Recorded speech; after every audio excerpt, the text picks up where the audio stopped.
Vote কেন্দ্র দখল সহ সব অনিয়মের বিরুদ্ধে জনপ্রতিরোধ গড়ে তোলার আহ্বান জানিয়েছেন প্রধান নির্বাচন কমিশনার এএমএম নাসির উদ্দিন। সকালে সাভারে ভোটার তালিকা হালনাগাদ কার্যক্রমের উদ্বোধন করে তিনি আরও বলেন, জুলাই গণ অভ্যুত্থানের মাধ্যমে ভোটের অধিকার প্রতিষ্ঠার সুযোগ তৈরি হয়েছে।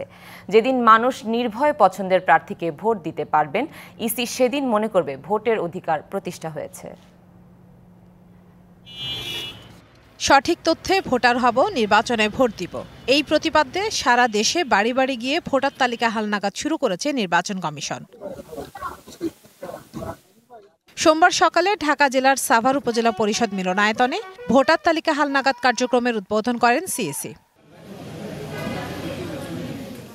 জনগণের আশার প্রতিফলন ঘটাতে প্রতিশ্রুতিবদ্ধ ইসি। অনিয়ম ও সচেতনতা থেকে দূরে থাকতে হালনাগাদকারীদের সতর্ক থাকার নির্দেশ দেন নির্বাচন কমিশনাররা।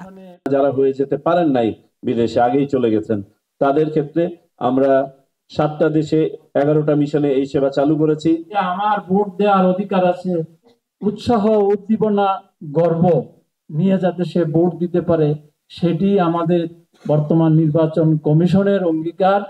নির্বাচন কমিশন সঠিক, সুন্দর এবং গ্রহণযোগ্য নির্বাচনের জন্য সাংবিধানিকভাবে দায়বদ্ধ। মাঠের অলরাউন্ডার আমি, আর ঘরের allrounder Tilex. Tilex toilet cleaner, clean মানেই টাইলক্স।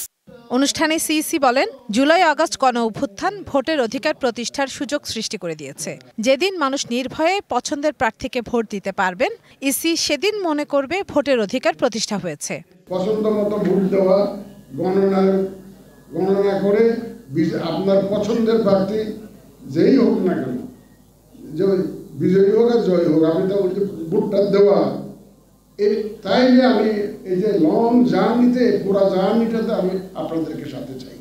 সব অনিয়মের বিরুদ্ধে সামাজিক ও জনপ্রতিরোধ গড়ে তোলার আহ্বান জানান প্রধান নির্বাচন কমিশনার। ভোটের দিন যাতে কেউ আপনার অধিকার হরণ করতে না পারে, কেউ যাতে ভোট কেন্দ্র দখল করতে না পারে, ভোটের বাক্স কেড়ে নিতে না পারে, আপনাকে অযাচিতভাবে ইনফ্লুয়েন্স করতে না পারে ভোটারদেরকে, সেই জনপ্রতিরোধ গড়ে তুলতে হবে আমাদের। 2008 সালের 1 জানুয়ারি অথবা তার আগে যাদের জন্ম, যারা বাদ পড়েছেন তাদের ভোটার তালিকাভুক্তি ও মৃত ভোটারদের তালিকা থেকে বাদ দেওয়ার সুযোগ থাকবে এই হালনাগাদে। গিয়ে বলে আসবো এবং আমাদের একটা রেজিস্টার আছে, রেজিস্টার আমরা লিখে নিয়ে আসবো। যারা যারা অনুপস্থিত তাদেরকে আমরা বলবো শুক্রবার শনিবার আমরা তাদের কাছে যাব, একটা নির্ভুল ভোটার তালিকা প্রণয়ন করব, যাতে করে মানুষে কোনো রকম ভোগান্তি শিকার না হয়। যাদের জন্ম 1/1/2008 বা তার পূর্বে, তাদেরকে ভোটারে অন্তর্ভুক্ত করব। যারা মৃত্যুবরণ করছে তাদেরকে কর্তমানের মাধ্যমে ভোটার থেকে বাদ দেব। 3রা ফেব্রুয়ারি পর্যন্ত চলবে বাড়ি বাড়ি গিয়ে ভোটারদের তথ্য সংগ্রহের এই কার্যক্রম। 6 মাসের মধ্যে নিবন্ধন কার্যক্রম শেষ করতে চায় নির্বাচন কমিশন। ইশরাত জাহান, ডিবিসি নিউজ ডেস্ক।